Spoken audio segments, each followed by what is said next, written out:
Hello, in this video we will look at the adrenal gland physiology and anatomy. So first of all we should understand about what is the adrenal gland. So first of all we should need to understand the fight and flight response which that is stimulate the adrenal gland to produce several hormones for stress during the stress to increase the stimulation of the adrenal gland producing hormone. So here is during the stress in the brain, basically in our body.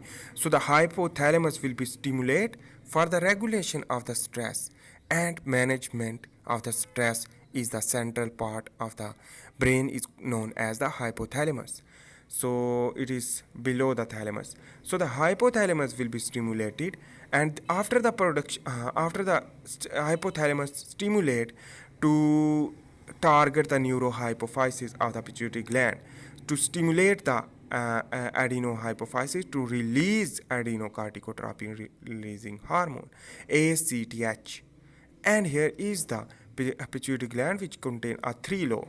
Anterior lobe is known as the adenohypophysis, posterior lobe is the neurohypophysis, but the middle is the median lobe.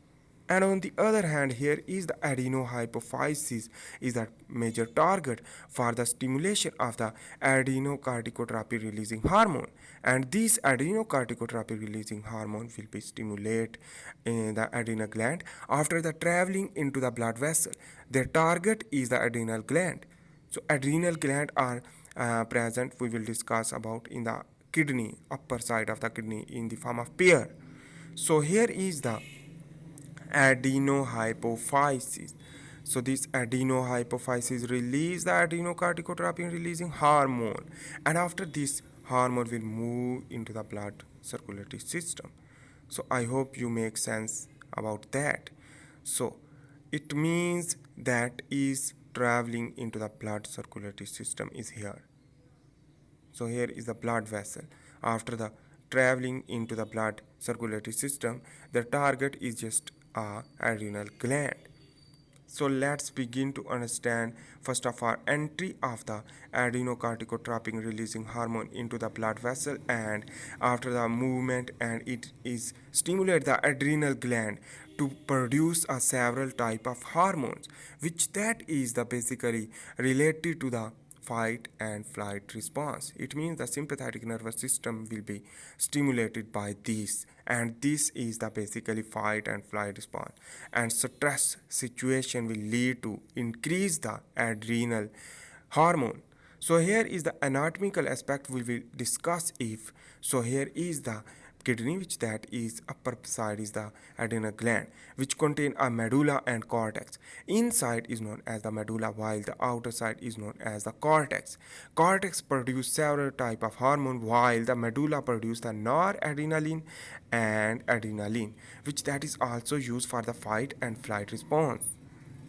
So here is the brain which that gives the signal from the hypothalamus to the spinal cord, and after the spinal cord which that is a neuron, which that neuron is the secretory neuron which that is secretion of the adrenal gland to secrete by the nervous system during the fight and flight response. So the quick releasing of the adrenal gland is the basic mechanism for the quick response during the stress and fight and flight response. So let's begin to understand the cross section of the adrenal cortex that is known as the zona, and this zone is contained different zones, basically the zona glomerulosa, zona fascicularis, and zona reticularis, and these different layers produce the different type of hormone. And I am not drawing the medulla, but medulla produce noradrenaline and adrenaline and catecholamine, which that is another we will not understand here. So just here is the glomerulosa. Glomerulosa will produce the mineralocorticoid and aldosterone. Aldosterone is increase the blood pressure, while on the other hand the mineralocorticoid is also the type of aldosterone. Mineralocorticoid type is the aldosterone, while the fascicularis produce the glucocorticoid is the cortisol, used for the increased hyperglycemia, while the reticularis produce the androgen. So here is when traveling into the blood circulatory system, it means the target is also nephron. So the nephron is also produced, also controlled by the aldosterone. What that means? That means when the blood pressure will be decreased, it means the aldosterone will be stimulated to increase the blood pressure and water retention, as well as other thing is that sodium reabsorption or sodium uptake during the filtration will be increased. Why? Because the aldosterone is lead to increase the blood pressure in the circulatory system. So it means the water retention, sodium and potassium will be removed, potassium will be exchanged, and it means the potassium filter more, and it cause the hypokalemia. So here is a nephron. And on the other hand, it is also increase the blood pressure due to a via a vasoconstriction. So it vasoconstriction will lead to increase the blood pressure. That means increase of the blood pressure in the specific region. For example, the specific region is the afferent arteriole. But efferent arteriole is used for the reabsorption, and it means the aquaporine channel production will be occur in the collecting duct to 10% more water absorption. So the sodium is also, it means the lead to high blood pressure stimulation due to the aldosterone, which that is the mineralocorticoid class of hormone. While on the other hand, the glucocorticoid, which that is a cortisol hormone, it is used for the increase the sympathetic nervous system. So enhancement of the sympathetic nervous system lead to hyperglycemia. Why hyperglycemia? Because the need of our brain and our tissue more to produce ATP. So that means the also produce the glycogenolysis will be occur to produce glucose, while the gluconeogenesis from the protein will be occur to produce glucose, while here is the high blood pressure is also create. In this way the immune cell will be suppressed by this cortisol hormone to lead infection. So on the other hand, the osteoclastic activity will be osteoclastic activity will be decreased, not increased, and osteoporosis will be increased, and the brittle bone will be increased. Why? Because the normal metabolism for the development of the bones will be disturbed. On the other hand, here is the we will discuss also the gluconeogenesis, but here is the negative feedback will be stimulated by the glucocorticoid after the releasing of the cortisol to give a negative feedback for the inhibition of the hypothalamus to produce more ACTH. So it means the more ACTH production will lead to inhibit by the negative feedback mechanism. And on the other hand, here is the glycogen, which that is breakdown in the form of glucose, and this is known as the glycogenolysis, while on the other hand the proteolysis will be occur, and the protein convert into the glucose is known as the gluconeogenesis. It means the new glucose formation. So after this catabolism of the protein and glycogen and the fat will be lead to increase the blood sugar level, to increase the hyperglycemia. It means the level of the glucose is higher in the blood. So this means is more and more the glucose in blood will lead to lipogenesis formation. If the continuous sympathetic nervous system will be activated again and again, it means it will lead to lipogenesis. While the gluconeogenesis, protein catabolism, gluconeogenesis will be increased, protein catabolism, glucose in blood increase, and immune suppressant will be increased, and pain will be decreased due to the cortisol production, and infection will be increased. Why?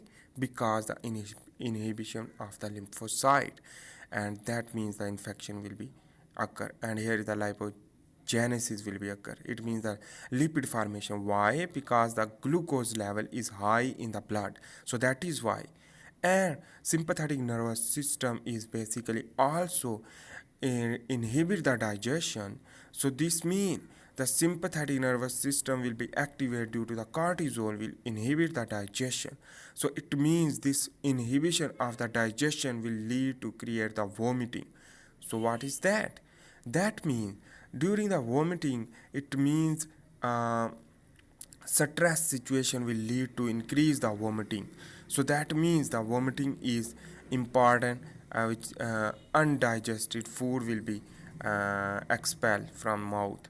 So the antiperistaltic movement. On the other hand, one more thing is the diarrhea production or diarrhea enhancement. Why? Because the cortisol hormone will not absorb the water from the intestine. So the large intestine contain a high number of water molecule and mineral, which that is create the diarrhea. And this mean it will be lead to increase the sympathetic nervous system, which that is increase the heartbeat, and that means the increase the blood pressure. And this blood pressure is the renin angiotensin system, is we can say in the short form is a RAS. Basically is due to the high blood pressure, which that is uh, also responsible for the production of the aldosterone. So important thing is that here we will discuss about the renin angiotensin system, which that is also the part of the sympathetic nervous system, and it is interconnected with the adrenal gland. Why? Because it is depend to the aldosterone. Aldosterone is important. Basically, we will discuss here to understand that.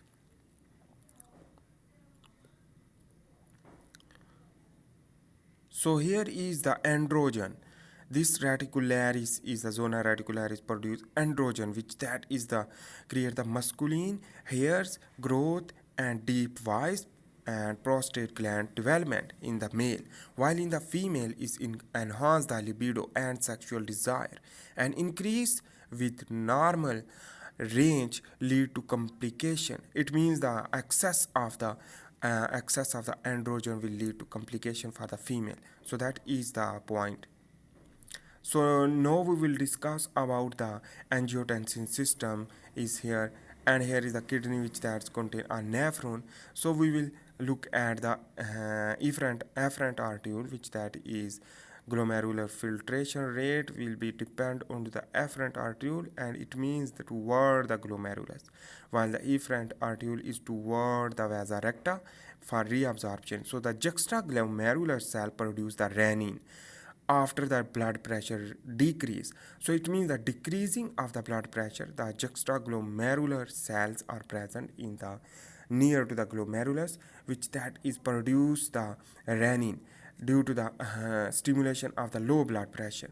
So the here is the proximal convoluted tubule, distal convoluted tubule, and loop of Henle, and here is the collecting duct, which that is produce urine after the reabsorption, etc., etc. So here you can see that here important thing is that here you can understand as well. Here is the glomerulus, which that is when decrease the blood pressure in the glomerulus. So it means the deep stimulation of the decrease of the blood pressure will lead to produce the renin. This renin is the protein which that is activation of angiotensin 1, which that is after the releasing from the liver angiotensinogen, which that's convert into the angiotensin 1, and after this angiotensin converting enzyme are present in the pulmonary circulation in the lungs, which that is convert ACE convert the angiotensin 2. This angiotensin 2 lead to target the adrenal gland to stimulate and produce the aldosterone. This aldosterone is interconnected with the angiotensin system. So that means the increase of the blood pressure due to the aldosterone. Because aldosterone is used for the vasoconstriction, so that is why important thing is that the vasoconstriction occur, and it is directly proportional to the blood pressure increase. So that means aldosterone is stimulated by the also during the low blood pressure to stimulate by the angiotensin system, which that is angiotensin 2 is target to the adrenal cortex. So that is why these things is important for you. But the glucocorticoid and other which that is stimulated by the sympathetic